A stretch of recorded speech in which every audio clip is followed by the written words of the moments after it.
Hey y'all, this is TCA Gaming, and in this video we'll be going over the auction block that is coming through Goldin.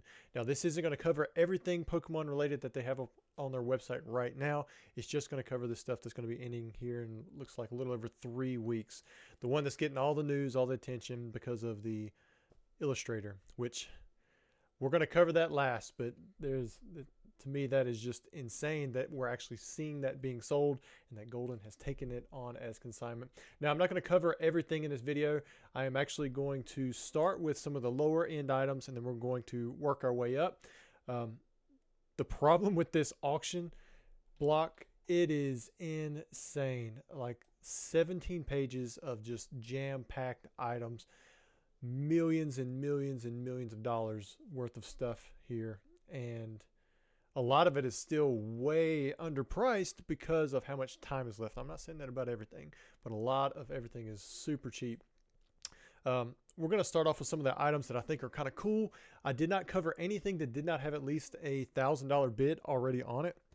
And if it did, then I still may have skipped over it. I'm just hitting about, it looks like 30 items. I got 30 different tabs here.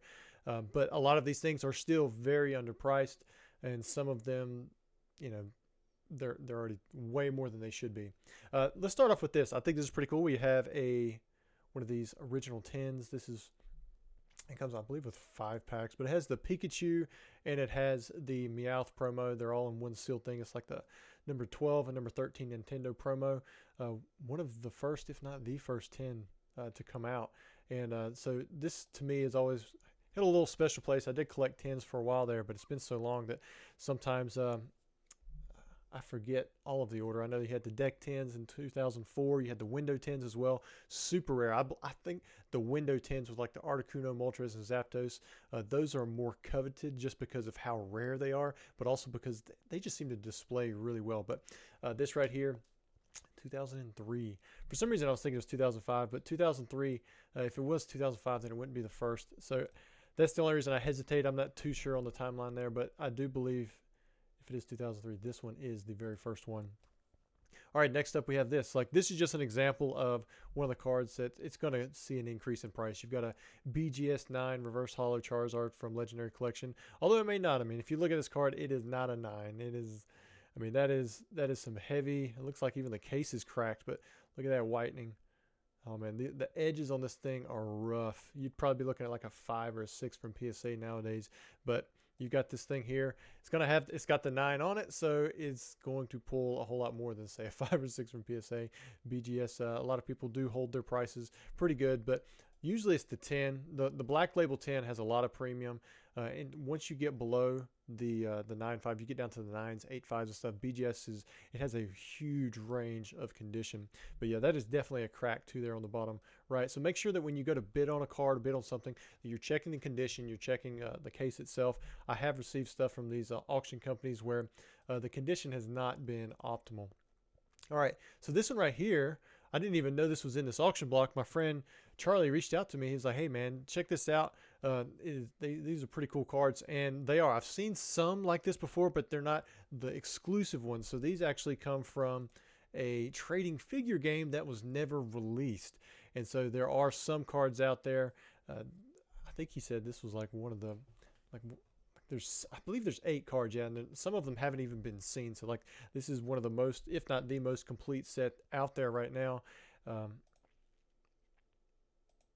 definitely kind of unique looking. Makes me want to turn my head sideways. But this one has a Charizard, and it's a 10. It's a gem at 10.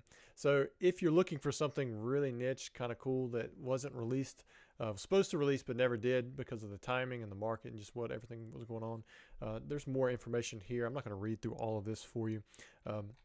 But yeah, very, very tough to find, very scarce niche items, but it's kind of cool to see those things pop up. And there's more things like that here in this auction, like this right here. I saw this was kind of cool. You've got a Diamond and Pearl stamped Munchlax. So if you recall, there were a lot of Burger King reverse holos that had this stamp. Usually the condition on them was not that great, but this actually looks pretty good, especially for a Diamond and Pearl reverse holo. So I'm guessing the 8 mostly stems from these white dots on the corners on the backside. But $2,500, no bids. I have no idea on the value of something like this. It says it was unreleased, so that means if I had the Burger King reverse holos set memorized, I could be like, yeah, this was not in that set. I believe there were maybe 25 cards or something like that. But it's kind of cool to see something like this pop up. So I'm going to have to look through the auction pages just a little bit more in depth. Let me move this all the way to the other side. And it's not just Pokemon that I think there's going to be opportunity for. Like, this is one of the Power 9 for Magic the Gathering. You've got a Time Walk from Alpha. Got to make sure that I am pulling in audio, because I would have to go through this whole thing not looking at my OBS and not see that there's no audio. But yeah, so you've got an Alpha Power 9 Time Walk. Very cool artwork. Very iconic for Magic the Gathering. So if you're looking for anything like that, who knows, maybe you can get a good price. I saw this right here. I'll be going, I might be going for something like this depending on, where the price goes. I love the pristine look on the old WotC cards. And so we have here a first edition base set Gyarados. And so it pulled the pristine 10. I do see a white dot here in the top middle, but I have to look at the other corners. A lot of times with CGC cards, like that right there looks like whitening on the right side, but it's actually just a reflection. Same thing there. There might be two little white dots there if you zoom in hard enough on that bottom left corner. So before you bid on anything, just make sure you're checking the condition. Pristine could have been a previous, like a pristine 10, so it was that one dot away from the perfect. But I would think that when you're paying out a lot of money, like, it's good to go and examine the cards, the conditions, the corners, everything. Make sure that the case is good, because that does make a difference as you get into these higher tiered items. Thought this was really cool. We have an Alpha booster pack. Again, this is Magic the Gathering. I'm not going to cover too much more Magic, but I've got a 6 in my collection. I would love to have something like this where it has an 8. This one doesn't have the sticker. Definitely better condition than mine, and it's got the newer case, so thought that was kind of cool. Definitely going to go more than $3,900. If you are looking for a trophy, oh my goodness, now is the time to bid. I have never seen so many trophies go into an auction. I mean, there's probably more of the, sorry for the burp there, excuse me. There's probably more trophies in this auction block here than probably has been released publicly, period, combined everywhere else, especially for auction anyways. Maybe if you consider buy nows and stuff, or public social media sales, but there are a lot of them. So I believe there is going to be a lot of opportunity here. I've thought about just pulling mine off of eBay, because after this, I think that the comp prices for any of these trophy Pikas on the English side, they're just going to be decimated. Unless somebody comes through and, like, there's just several bidders who just want to buy it all. But $5,000, it would not surprise me if you have some that go for 4 figures. Which is kind of crazy to think about when you're looking at how scarce they are. It's not just trading cards. We do have, check it out, got a Topps Chrome booster box. Been looking for one of these for a little bit. Not hard, just hoping one would pop up and I could get it for a decent price. I'm gonna have to see what they're at. I know they used to be around 10,000. That was back when base hit boxes were about 12 or 13,000. Now I don't think that these have increased the same amount as base set booster boxes, just because of the popularity gap there, and the fact that both Technos and Sparkles have come down significantly for the big name cards in price. Like, I think I saw a Techno, they were selling for over 50, and then they had dropped down to 25 or something like that in some of the recent sales. You do have cards like this. I'm not going to touch something like this because it came out during all of the prototype stuff. So whether or not it's real, I mean, CGC has put their name behind it there, and they've continued to keep it in the case. I would think that something like this would be much easier to detect if it is a counterfeit. But, like, this looks so cool, but I just don't think that I'm in a position where I want to expand back into items like that. Oh, check this out. So this is a full Japanese uncut sheet. So these only happen, they don't happen very often. Typically, if you see an uncut sheet on the Japanese side, it's just the quarter. So it's just 1/4 of this. But this is a full Team Rocket uncut sheet. I did have one of these previously. I sold it, and the price that I sold it for is pretty much irrelevant, because, I mean, I had bought it for $250 and I'd made money off of that. $250, not $250K or 200 or whatever, number you want to throw in there. I don't know what these are going to go for now. This one's at 7,000, so you got to add in the buyer premium. Make sure you do that anytime you go to bid. But I may be a player on this. We'll just have to see where it goes. Another Blue Eyes White Dragon booster pack, or not booster pack, booster box. This is first edition. It does say that it's been X-rayed and then it's been graded, so that's interesting. CAS is, I guess they're putting their name behind it if something has been, I don't know if it's been X-rayed or if that's just a like that's another form of verification. So I'm not familiar with this grading company, but it is interesting to see that the box has been graded itself and that it says it's got X-ray authority. So that would give me some confidence knowing that, you know, what's inside the box should be there, or at least, you know, there's packs and cards. Whether or not it is legitimate, you know, not fake cards, I don't know how they tell that, but hopefully there is a way, there's a method, and it's not just them X-raying and seeing that there's holos in there, because even fake boxes can do that, right?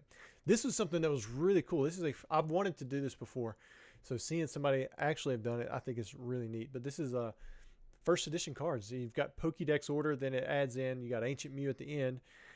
I guess they put that in there instead of like the Rainbow Mew number 8 or 9, whatever you want to call it.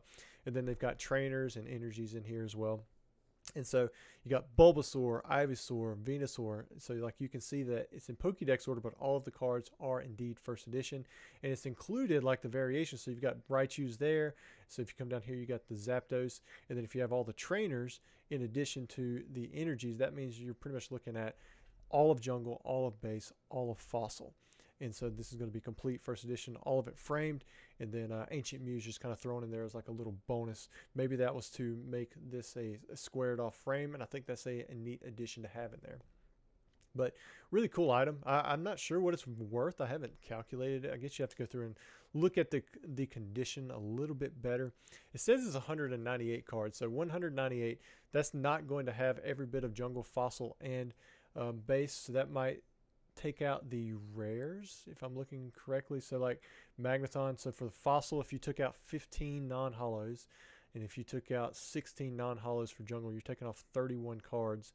You got what, 102? Is there two? How many Pikachus? All right, so you got 2 Pikachus, but not a red Pik. So 102 plus the 64 plus the 62 minus the 15 minus the 16. I'm not going to run it all in my head, but if that comes out to the 198 or 197 plus the Ancient Mew, then I guess that would be every card other than the non-holo versions of the holographic cards. So it'd be every artwork that you could get.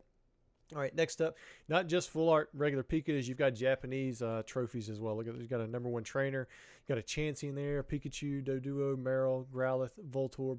Cards like this, super hard to find. It's just so, it's mind blowing to see how many cards and the variety and just how good of quality, like the high tier. I mean, there's just so much stuff. There's popular cards as well. All right, here we have a first edition Shadowless Charizard, Gem Mint 10, CGC. I think cards like I think we saw one recently go for 115-ish in auction or something, which was a record. I don't know if it got paid for or not, so maybe it wasn't a record. I did see another one went back in auction. If it was that same one, then I guess it went unpaid.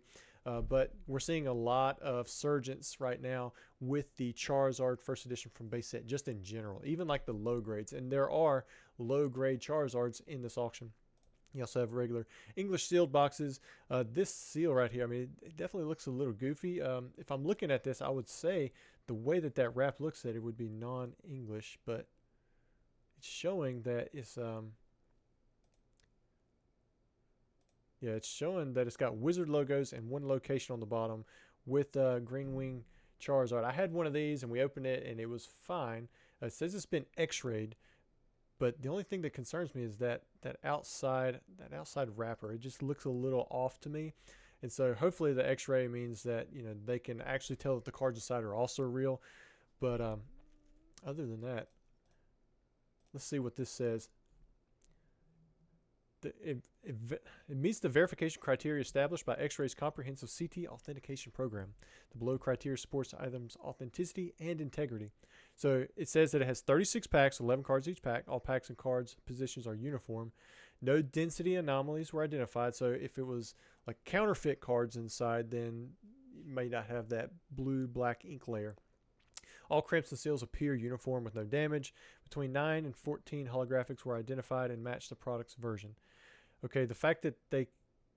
How would you know that it was uniform if you don't even know how many holographic cards are in there between 9 and 14? So yeah, what I would want... I'd be worried about a reseal in this situation because you could have stuck really any kind of pack in there and it would still... I mean, you could make it between 9 and 14 holographics. I guess you could do like a mid-era type thing because this seems to, if the crimp and seal inspection holds true, then it wouldn't be like resealed booster packs inside of it. It could be like I'm trying to think worst case scenario based off of this. You've got sealed booster packs, maybe authentic, maybe not even Pokemon though, that are stuck in there. Well, hopefully you'd be able to see it from the, well, if it's more than the top 2 packs. See, I don't know. This worries me because the fact that they can't even tell how many holographic cards in there, that tells me that how reliable is this density anomaly thing, or the fact that how many packs are actually Pokemon in there, or even are they from that set? So I don't know. The seal on this looks a little sketchy to me. Could be fine, could be completely fine, but to me, like, I'm not going to touch a box like this. If it's green wings on the side and it's got the one location on the bottom and it's got the wizard logos, most likely it's not shadowless. Like, you can tell that somebody has examined it. Like, you can see right here, this is broken, so somebody has pushed down the flap, as you should, to examine the packs that you can see inside. And there's enough room that you can actually, if you hold down one side, like you push it kind of flat, and you're able to get part of another pack to kind of like scoot over the top of it, then like you can actually rotate the top pack off of it. It's going to take some effort, and you may not want to go that route, but you should be able to at least look inside and see if the packs are shadowless. Like, you're going to be able to tell by the trading card game where the red logo is. Then you're going to be able to look at the crimps and tell if it's long crimp or short crimp. If it's short crimp, then you don't even have to look, or if it's long crimp, you don't even have to look if it's shadowless. It should be shadowless. I don't know. So I'm seeing a lot of these boxes that have this X-ray authority thing on it, and I don't know if they have been vetted enough to actually be an authority on saying that, hey, this box is completely genuine, or if they're just saying, hey, we can verify that there's 36 packs in here. We don't know what 36 packs, but we can tell you that there's 36 packs. There should be 11 cards per pack, and it looks like Pokemon cards because the density is the same. The crimps look good because we can see the crimps, but we can't tell. Like, to me, it's not saying that, hey, this is an exact crimp from a Pokemon pack. And then we don't know how many holos are in here, but we can tell you there's between 9 and 14. Like, that's a big gap. Like, if there's only 9 holos, or 9 holos that's pretty low for a base box. So the fact that you can't even detect for sure, for certain, at least 10 holos, I mean, to me, that's a red flag. But anyways, I'm going to move on from this because Goldin, they would back it up. Like, if you bought this booster box and you opened it on camera, I'm sure that Goldin would have you fully covered. They'd be like, oh yeah, you know what? We're going to take this back to the X-Ray Authority. We're going to get you a refund. Just make sure you provide all the evidence. You're showing that it's the same box. The fact this has wizard logos, I think that you would be able to, verify that it is exactly the same box if you're doing it, opening up this box on camera, because when you look at it, these are going to have their own unique placement on the booster box itself, and so that's going to help identify your box. But again, there are a few red flags for me. One red flag for the box is the actual seal itself, and then over here, the fact that it doesn't say whether or not it's shadowless, it just says possible. Like, you should definitely know. Like, there's no reason in today's age that you should not know whether or not this box is shadowless, or at least it has packs that are indicative of shadowless. And then you can say they're short crimp or long crimp. And then the other thing was the actual X-Ray Authority. I wouldn't say that this is like a end-all be-all type thing. End-all be-all is when you open up the box and you see what's inside. All right, next we have a Disco Holo. I'm curious to see where this goes. I think the last one that went in auction was really, really high. It was like 100,000 or so. Then we had the Sotheby's. We had the Pristine 10 along with the rest of the set. It wasn't even, it basically made that 100,000 plus sale for the 8 Charizard Disco seem inaccurate. we'll put it that way. We haven't seen a ton of these Discos pop up, but enough of them have came up for sale that if you wanted a specific card, then you should have been able to have an opportunity to get it as long as it was within reach. I am glad that I traded for a 10 a while back. That way I don't have to try to go for something like this. Another uncut sheet, we have the full base set Japanese uncut sheet. It is I do have one of these in my collection still. I bought it with the Team Rocket, both for $250 a piece. Kind of crazy to see, where they should be. I have had very high offers on something like this, but I am curious to see where this goes in auction right now. It's at $18,000 with buyer premium $22,000. Now, I know this is a long video of me just kind of talking through different things, looking at different items, but a lot of these are unique, and I'm skipping over lots and lots and lots of items. All right, we have a Pikachu trophy. This is from 2025. Looks like the bronze. Well, it looks like a bronze, but it says world champion, so I guess this is supposed to be gold. Maybe they don't do gold, bronze, and silver anymore. They used to. Maybe it looks kind of gold. Maybe it's just the way it's pictured. The only trophy I have is an extra bronze. It doesn't have the plate on it, but it has the extra plates off of it. It was supposed to be given to somebody if the trophy broke during the tournament. Apparently that happens. Here's a PSA 9 first edition Charizard. We're going to see a lot of these. Well, maybe not a lot of first edition 9s, but a lot of first edition Charizards in general.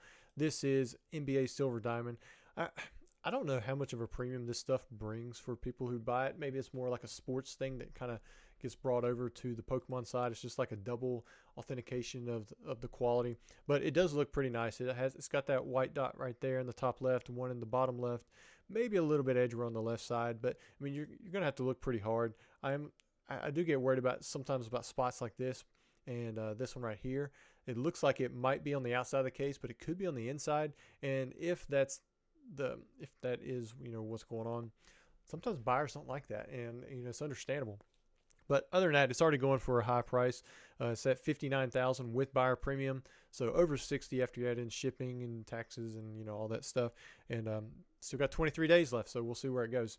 All right, Blastoise. I didn't realize Blastoise was over this price. It's at $52.64 with buyer premium, but this one did have the Logan Paul break.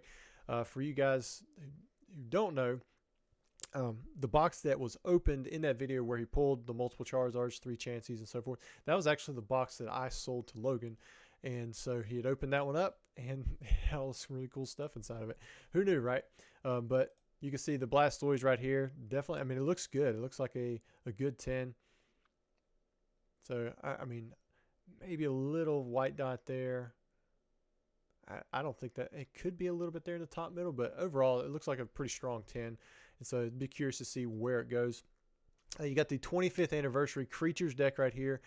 The last one went for like $200K or something, which was like nuts. I was not expecting it to go that high. About half that. That's about what I expected. So I'm curious to see where this one goes. I want to be a player, but I don't think I'll be just because of how expensive it is. Got another base set uncut sheet. I still would like to get one, with just like the regular backs, but after the last one, it went for a lot more. I think it was like $90,000 or something. We showed it in the video. You can look back onto it through Heritage as well. I think it's going to go for more than I want to pay for one of these. Uncut sheets have gotten really hot, and I'm just so used to paying certain prices. Like I'm being the top bidder on a lot of them, but some of these more popular ones, like the base set holo uncut sheet, which should be one of the more common uncut sheets, it's just spiked in price.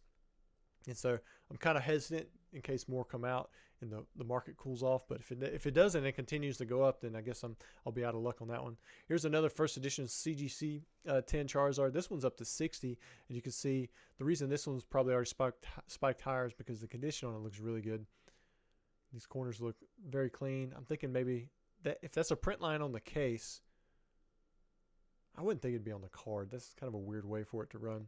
But like that right there might look like edge wear, but I think that's partially, at least this part here is going to be a reflection maybe in the corner itself, but that's a very strong 10. Good centering, good color. And so I can see why that one has spiked a lot more quickly than the other one. Also have cases. Look at this first edition. It's Team Rocket. Yeah, so Team Rocket case has been x-rayed.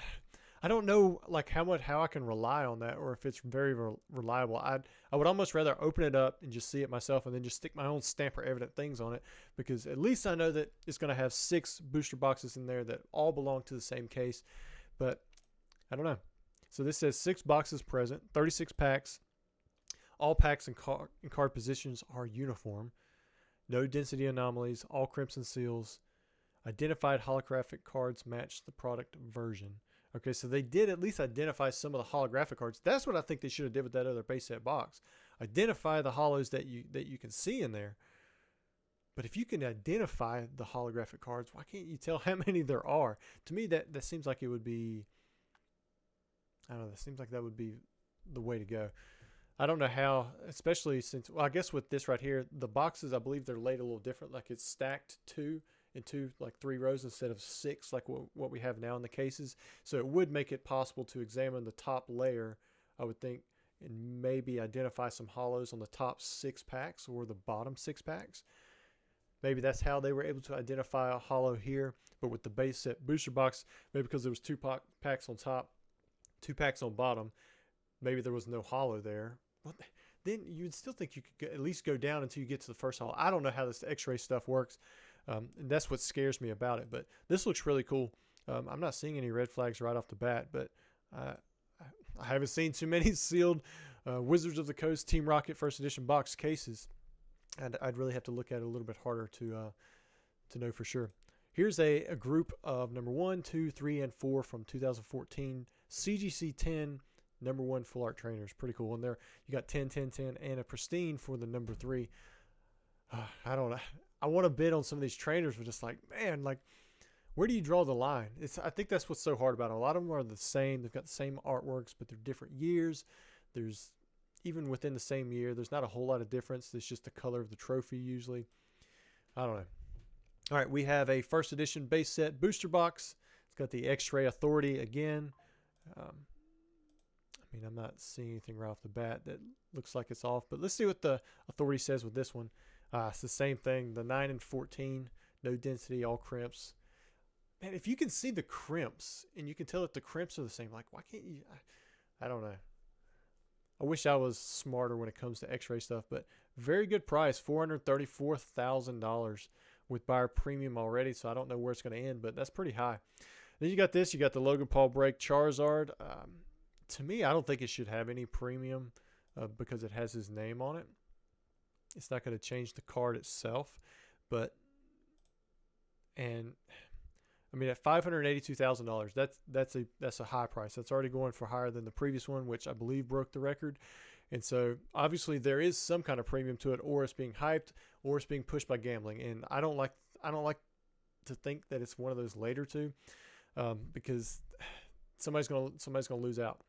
And we'll go over a few other things here in a minute, but I did want to talk about this. I mean, I feel like if you're buying this, like, you're just burning your money. I mean, I am not fully versed in what has happened with this illustrator card, but I know it was associated with the liquid marketplace, and then basically people were forced to sell. He just bought it back. I mean, for what price? At what valuation was that done at? I mean, that was kind of, I mean, it was just done without, really anybody having a say, right? And so what happens if this card does sell for $5 million or $10 million or something so high? Then I don't know, if I was Goldin or if I was Logan, I'd be worried about getting sued by those people who owned part of this card and they were forced to sell. To me, that I think there's a whole lot of issues wrapped up in this, and I've heard about the gambling and just on what the price will be. So that's going to push it, and then you have all the push for the marketing, and of course, I mean, that's completely ignoring the fact that it has been regraded. And when you look at it, I mean, there's an obvious white ding right there in the top right corner. You got a white ding here in the bottom right. You can even see a little bit here on the bottom left. The case is scratched. You don't have an old back Japanese card and send it into PSA with damage and expect to get a 10. It's like if you can see it on a Japanese card, it's almost always going to knock it down 2 grades. So the fact that this was a 9 and got regraded over and over again until it got to a 10, that's, I don't know. It's rough. I would have expected this card in an open market to maybe go for 2 to 3, but I've been wrong on a lot of stuff. I've never owned a single illustrator myself, but seeing it go for 5, it's not even sold at that price yet. I would just be very cautious. I don't know how much is this necklace worth? Is that worth a lot of money? I mean, it is coming from Logan Paul, right? I mean, so obviously it put a premium on that the Charizard, but how much? Like, how much money? Like, is this going to go for? I mean, right now it is the only PSA 10 illustrator, but it's just based off of that number. It's not. That condition is not a 10, and I think everybody knows that. I don't know why PSA hasn't tried to obtain this card. Maybe because it's close enough to where they can say, it's we're going to say it's still pretty much a PSA 10. But I mean, this right here, I mean, that's an obvious white mark on an old back Japanese card. The centering's not even perfect, but I mean, I don't think people are going to complain about that. I mean, because you've got some like margins that you can live with, but measure it. I mean, I don't know. It may not even be 45, 55 as they say now. If you look at from that side to this side, but it's pretty close. But anyways, I don't know who has the money for this. I don't know people who have a lot of money, like this kind of money anyways. If you have this kind of money, I would not advise you to bid on this. I'd just wait and see what's going to happen. I would let this issue become somebody else's issue. It is really cool to watch. Everybody can kind of talk about it. They can see it. But for me, I couldn't bid on it anyways. I don't have that kind of money. I would have to sell everything in my collection just to be a bidder. And even then, it probably wouldn't work out because I'd have to pay taxes on that money, and then I'd go broke. so I'm not a player, so my opinion may not matter. But if you go here to the home page where you're sorting by the highest first, we covered these three. You can see right here. I mean, this is standout. It's going to be a crazy sale. I don't know why people have bid that high. I can't believe people are potentially bidding on it still. I hear people saying that they expect it to go for 7.5 or 10 or something crazy, and like I don't know why. Like, what would be the reasoning behind it? Yeah, it's an illustrator. It's the only 10, but I mean you're asking for trouble in my opinion because of the history behind the card and the fact that it's been owned. Like, how many people were on Liquid Marketplace? How many owners were there? Are you going to tell me that none of them are going to be mad if they got paid out at a valuation of say 2.5 and then it go without their permission and then it goes for $10 million? Like, to me, that's just asking for like potential lawsuits later down the road. And I wouldn't touch it as a consignor. I wouldn't touch it as a buyer. But hopefully, there's no trouble that comes from it. But if it does, then I just wouldn't. I wouldn't go that route.